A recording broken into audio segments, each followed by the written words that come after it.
Haya, karibu katika kipindi chetu cha Futa Machozi kutoka kanisa la Universal la Ufalme wa Mungu.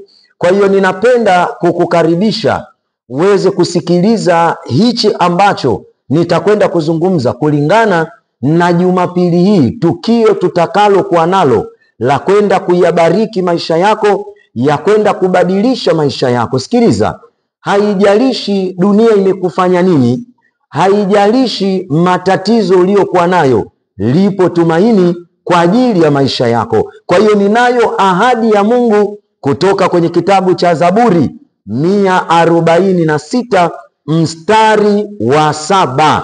Maandiko matakatifu yanasema kama ifuatavyo: huwafanyia hukumu walioonewa, huwapa wenye njaa chakula, Bwana hufungua waliofungwa. Kwa hiyo pengine ukiangalia maisha yako yamekuwa ni maisha ya kuonewa, yamekuwa ni maisha ya kunyanyaswa, yamekuwa ni maisha ya kudhalilishwa, yamekuwa ni maisha ya njaa, yamekuwa ni maisha ya kukosa kazi, yamekuwa ni maisha ya kutukanwa, kutengwa na watu. Kwa maneno mengine, yani unatengwa yani kama takataka.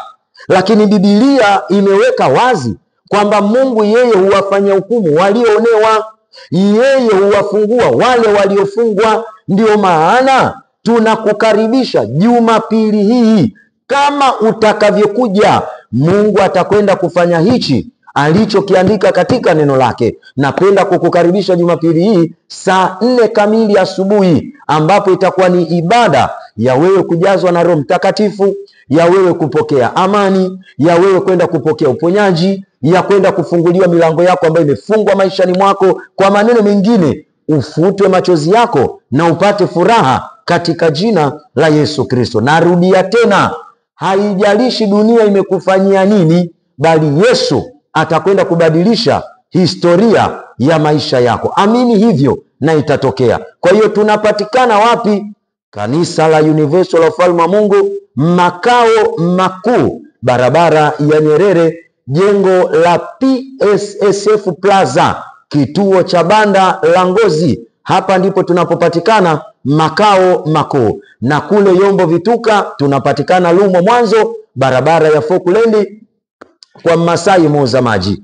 Mtoni Mtongani tunatazamana na kituo cha mwendo kasi ukitokea Mbagala, na kule Chanika kwa Ngwale katika kituo cha Masaburi, na Ukonga Mzambarauni tunatazamana na ule uwanja wa shule ya msingi Mzambarauni. Sasa kwa nini ukose wakati neno la Mungu tayari limeshaahidi hapa? Neno Ilia mstari wa 7 uko wazi kabisa. Kwa hiyo Jumapili njoo kutane na baraka za Yesu katika maisha yako. Na kama unataka kutupigia simu 0675 35 22 91, ama sehemu ya description hapo nimekuwekea hapo, unaweza ukaangalia maeneo yetu ya kanisa yalipo, na pia namba zetu za simu ziko hapo. Tupigie, tutafute, tuma ujumbe, tutapokea na Mungu atabariki maisha yako. Mimi sina mengi zaidi. Jumapili tutakutana hapa katika jina la Yesu.